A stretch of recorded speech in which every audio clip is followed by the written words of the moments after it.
Hai semua, ketemu lagi sama aku Luna. Selamat datang di channel Ngomongin Uang. Pernah nggak kamu mikir, kenapa sih ekonomi di Indonesia itu terpusat banget di Pulau Jawa? Mulai dari jumlah penduduk, lapangan kerja, transportasi, fasilitas umum sampai pusat hiburan juga kebanyakan di Pulau Jawa. Dan kota-kota besarnya kayak Jakarta, Bandung, Surabaya, dan lain-lain. Padahal coba aja, kalau pembangunan di pulau-pulau lain bisa sama pesatnya kayak di Pulau Jawa. Wah, nggak kebayang deh betapa besarnya negara Indonesia yang punya belasan ribu pulau. Kalau kita lihat di negara-negara maju, pembangunan negara tuh biasanya nggak terpusat di satu wilayah doang, tapi nyebar kemana-mana. Kamu yang mungkin suka nonton drama Korea atau Jepang mungkin bisa ngeliat ya, kalau daerah-daerah pelosok dan pedesaan di negara maju itu punya fasilitas umum di level standar, yang nggak kalah gitu ya kalau misalnya dibandingin sama kota-kota besar. Tapi kalau di Indonesia, kok kayaknya timpang banget ya? Daerah-daerah lain di Pulau Jawa tuh kelihatan jauh banget tertinggal dari sisi pembangunan dan perputaran ekonomi. Emang sih mayoritas penduduk Indonesia itu tinggal di Jawa, dengan populasi sekitar 149 juta jiwa atau sekitar 56% dari total penduduk Indonesia. Bahkan separuh dari ekonomi GDP nasional kita tuh terpusat di Jawa, dengan kontribusi sebesar 58,7% terhadap GDP. Sekarang balik lagi nih ke pertanyaan, kenapa setelah 77 tahun merdeka, pembangunan kita masih aja terpusat di Jawa? Nah, buat ngejawab pertanyaan itu, mau nggak mau kita perlu bahas sejarah panjang Kepulauan Nusantara. Karena persoalan ketimpangan antara Jawa dan luar Jawa ini tuh udah terjadi jauh bahkan sebelum Indonesia merdeka. Dimana masalahnya nggak cuma tentang pembangunan ekonomi, tapi juga masalah sosial, kondisi alam, sejarah, bahkan politik. Yuk kita bahas bareng-bareng. Yang pertama buat kamu yang inget pelajaran sejarah dulu, mungkin masih inget nih beberapa kerajaan besar yang pernah nguasain sebagian besar wilayah Nusantara. Kayak Majapahit, Sriwijaya, Pajajaran, Demak, dan lain-lain. Yang mana bisa dibilang nih, kerajaan-kerajaan besar ini berpusat di wilayah Indonesia bagian barat, khususnya di Pulau Jawa. Tapi kenapa ya peradaban besar di masa lampau ini berkembangnya di Jawa? Salah satunya itu adalah karena faktor geografis. Pulau Jawa bisa dibilang punya jajaran gunung berapi paling banyak dibanding pulau lain di Nusantara. Dengan banyaknya gunung vulkanik, tanah di Pulau Jawa itu sangat subur buat pertanian dan ketahanan pangan buat masyarakat Nusantara di masa lampau. Dengan tanah yang subur, otomatis Pulau Jawa jadi lokasi yang bisa nopang populasi penduduk yang lebih besar kalau misalnya dibandingin sama pulau-pulau lain.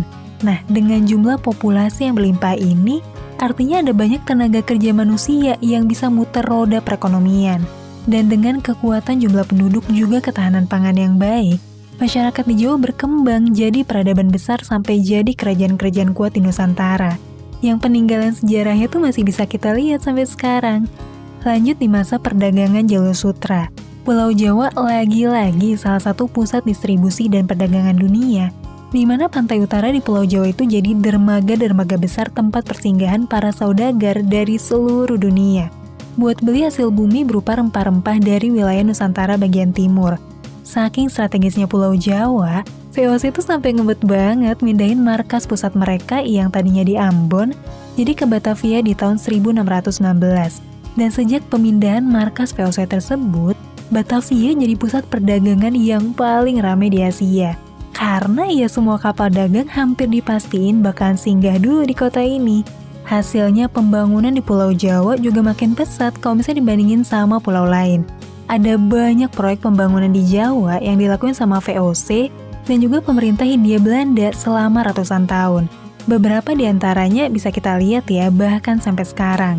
Kayak gedung kantor pemerintahan, pelabuhan di Semarang dan Surabaya, sampai infrastruktur pendukung kayak jalan, jembatan, dan jalur kereta api. Di sisi lain, di akhir abad 18 sampai awal abad 19, era kejayaan rempah mulai berakhir nih dan digantiin sama era kemasan komoditas gula dan kopi. Dan lagi-lagi Pulau Jawa jadi pemasok gula terbesar kedua di dunia setelah Kuba di pertengahan abad 19. Hal ini juga nih yang bikin pengusaha lokal Nusantara asal Semarang, namanya tuh Wee Tiong Ham, bisa jadi salah satu orang terkaya di Asia pada masanya. Di sisi lain, pembangunan di wilayah timur Nusantara jadi makin ditinggalin karena harga komoditas rempah jatuh gara-gara banyak diseludupin dan dibudayain di daerah-daerah lain. Oke, sampai sini kita udah bahas kenapa sih Pulau Jawa udah jadi pusat ekonomi di Nusantara, bahkan jauh sebelum Indonesia merdeka. Tapi mungkin kamu masih penasaran gitu, kita kan udah 77 tahun merdeka, kenapa sampai sekarang ekonomi masih terpusat di Jawa dan belum terdistribusi ke daerah luar Jawa? Persoalan ini sebenarnya kompleks banget ya, karena ini tuh udah terpengaruh sama situasi sosial, politik, dan juga faktor alam selama berabad-abad kayak yang aku ceritain tadi. Tapi di video ini aku coba jelasin secara garis besar ya.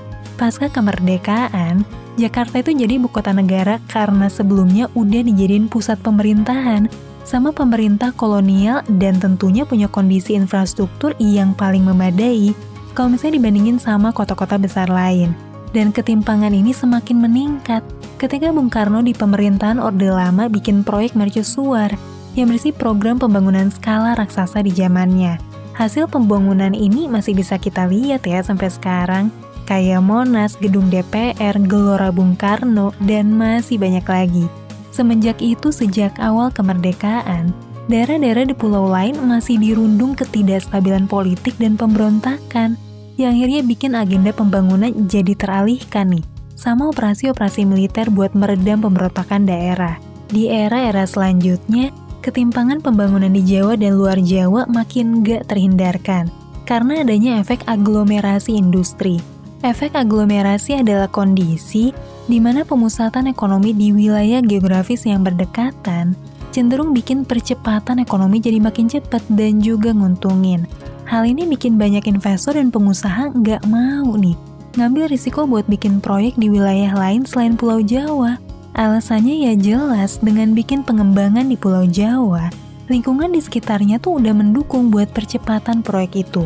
Penduduknya banyak, fasilitasnya lengkap, akses sumber daya juga gampang. Hal inilah yang bikin investasi di wilayah luar Jawa masih rendah banget kalau misalnya dibandingin sama wilayah Jawa. Bayangin aja nih, di tahun 2021 lalu, dari seluruh dana investasi ke Indonesia, 48% tuh diinvestasi ke wilayah Jawa, dan sisanya dibagi-bagi ke berbagai daerah lain. Angka ini juga sebenarnya udah lumayan bagus kalau misalnya dibandingin sama tahun-tahun sebelumnya, di mana investasi buat wilayah Jawa lebih dari separuh. Tentunya fenomena ini justru bikin pembangunan di wilayah lain jadi makin tertinggal, karena cuma dikit nih investor yang minat di pulau lain. Ya pada dasarnya kan hampir semua investor dan pengusaha tentu pengen dong cepat balik modal dan untung, sementara investasi di pulau lain gak bisa nawarin keuntungan yang cepat. Dengan pemusatan ekonomi di Jawa, ujung-ujungnya banyak orang luar Jawa yang merantau ke Jawa, dan kampung halaman mereka jadi makin tertinggal lagi, karena penduduknya lebih milih berkarya di Jawa ketimbang ngebangun kampung halaman mereka. Jadi fenomena ketimpangan ekonomi ini tuh udah mirip lingkaran setan yang terus berkaitan satu sama lain. Nah sekarang mungkin kita heran gitu ya, kok bisa sih negara-negara maju punya pembangunan yang lebih merata? Kok kita nggak bisa sih niru gaya mereka? Ada 3 faktor nih yang sebetulnya bikin banyak negara lain bisa punya pembangunan yang merata. Yang pertama adalah faktor geografis, di mana bisa dibilang Indonesia kurang diuntungin karena bentuk negara kita adalah kepulauan, di mana bentuk kepulauan ini jadi hambatan besar buat bisa distribusin sumber daya antara satu pulau ke pulau lain. Sementara di negara-negara maju, kebanyakan daerah mereka bukan kepulauan besar kayak kita. Jadinya cukup satu proyek transportasi besar, itu tuh udah bisa menjangkau seluruh pelosok wilayah negaranya, di mana keterhubungan antara kota besar sampai daerah ini ibarat urat nadi pembangunan. Distribusi bahan baku dan tenaga kerja jadi lebih fleksibel. Sementara wilayah Indonesia yang bentuknya kepulauan, hal itu bikin distribusi pembangunan jadi nggak praktis. Kalau negara lain perlu bikin satu proyek besar, Indonesia perlu bikin beberapa proyek besar secara terpisah buat bikin seluruh Indonesia terhubung.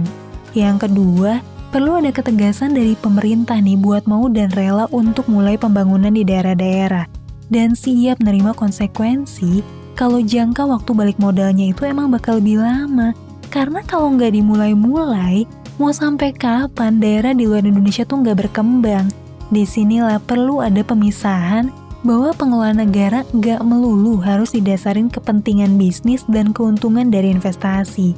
Dan pemerintah di banyak negara maju bisa dibilang mereka tuh rela ngambil risiko ini, di mana pemerintahnya rela menggalakkan pembangunan daerah tanpa terlalu mikirin keuntungan jangka pendek.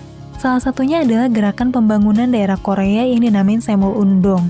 Ada juga gerakan transformasi desa di Cina yang bisa nyulap banyak daerah dan desa jadi kota industri kelas dunia, kayak Shenzhen dan juga Guangzhou. Dan faktor yang ketiga adalah perencanaan matang jangka panjang yang bisa dibilang belum terlaksana dari pembangunan yang udah dilakuin di beberapa daerah. Faktanya ada banyak banget pembangunan fasilitas yang nelan biaya sampai triliunan rupiah di berbagai daerah, tapi nggak didasarin sama pertimbangan jangka panjang. Seringkali pembangunan itu cuma dipicu sama momentum jangka pendek, tapi nggak dipikirin nih faktor kebutuhan jangka panjangnya.